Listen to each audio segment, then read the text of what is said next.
Earth has changed over time and continues to change. But what evidence do we have to support this statement? Is science sufficient to explain the origins of the Earth? Well, to talk about the origins of the Earth, we have to talk about the origins of the universe. That's when it all started, and also about the origins of life. The Big Bang, the prevailing theory of a cosmological model for the universe from the earliest known periods to the large-scale evolution that followed, describes how the universe expanded from a very high-density and high-temperature state to how we know it today, providing reasonable explanations for a series of phenomena. 13.7 billion years ago, the cosmos went through a super-fast inflation process, expanding from the size of an atom to galaxies that cluster into protons, atoms, elements, rocks, planets, stars, and galaxies. How can we prove that? By stating what gravity is by definition. A force that causes particles to be proportionally attracted to each other according to their masses, explains how primordial matter at the beginning of time started forming everything that we know today. And also gravitational waves, which are ripples in the fabric of space-time caused by some of the most violent and energetic processes in the universe, the Big Bang between them. They travel outward from the source that created them, so detecting gravitational waves would give us a new insight into the cosmic events that produced them. The newest way to detect gravitational waves and prove their existence is through LIGO, Laser Interferometer Gravitational Wave Observatory, which looks for gravitational waves by tracking how they affect space-time. As a wave passes by, it stretches space in one direction and shrinks it in a perpendicular direction. This device splits a single laser beam into two and sends them both beams shooting off perpendicularly to each other. If the beams travel equal distances, bounce off mirrors, and come back, the waves that make them should be still in alignment when they return. But a passing gravitational wave can actually change the distance of each arm, which would change the distance that each beam travels relative to its sibling.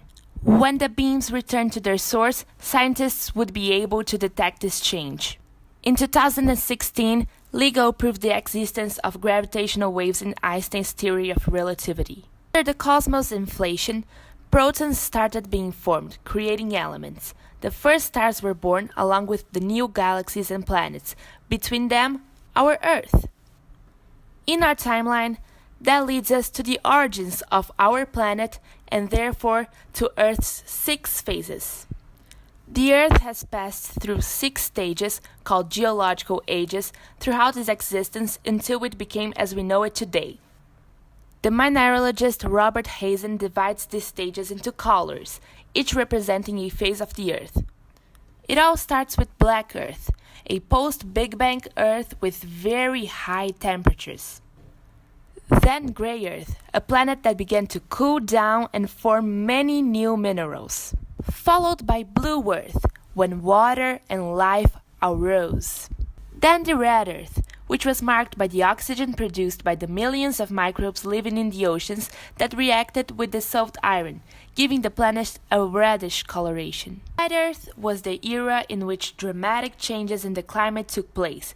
The planet froze completely and life was almost erased from the surface of the Earth.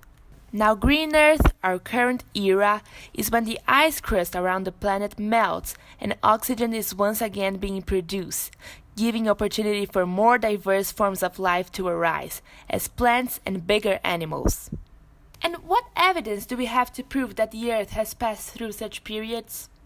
Basically, a series of chemical reactions and physical changes that are evidenced by factors all around the globe.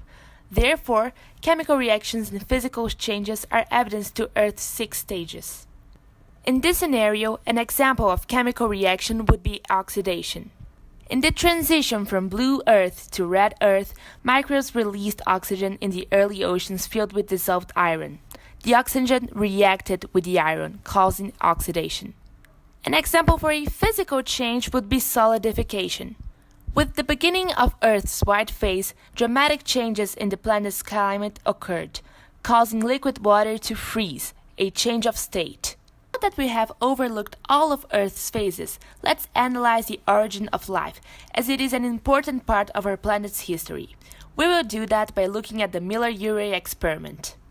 The Miller-Urey is a chemical experiment performed by the chemist Stanley Miller in the 1950s that simulated the conditions thought at the time to be present on the early Earth and tested the chemical origin of life under those conditions. This experiment demonstrated that several organic compounds could be formed spontaneously by simulating the conditions of Earth's early atmosphere. This diagram of how the experiment was performed shows that water vapor, some simple gases, and repeated applications of electrical sparks, along with the passage of time and the occurrence of chemical reactions, could originate the building blocks of life, the essential proteins. The Miller-Urey experiment is relevant because it helps us to comprehend how Earth has changed over time, and therefore gives humanity an insight on Earth's early history.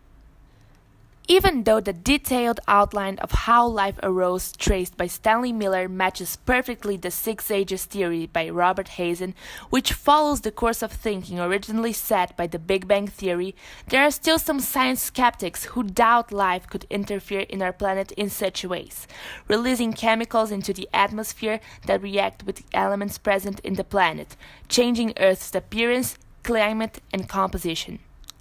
For those, note that the evidence for that is as simple as cellular respiration. This is the process in which living organisms convert glucose and oxygen into carbon dioxide, water, and energy in the form of ATP. To prove cellular respiration as one of the essential life processes, several experiments could be held, as the one in the right, for instance.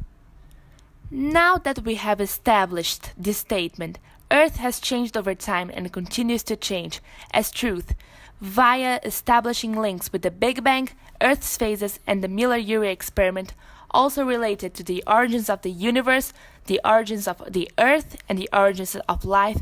There's only one question at hand. What will the future of the Earth be like? It is already changing, but in which ways will it change? Do human actions impact on the future of our planet? Am I somehow responsible for what will happen? And what do I do to find that out? These are all questions for a future video, so thank you for your attention and don't forget to keep curious.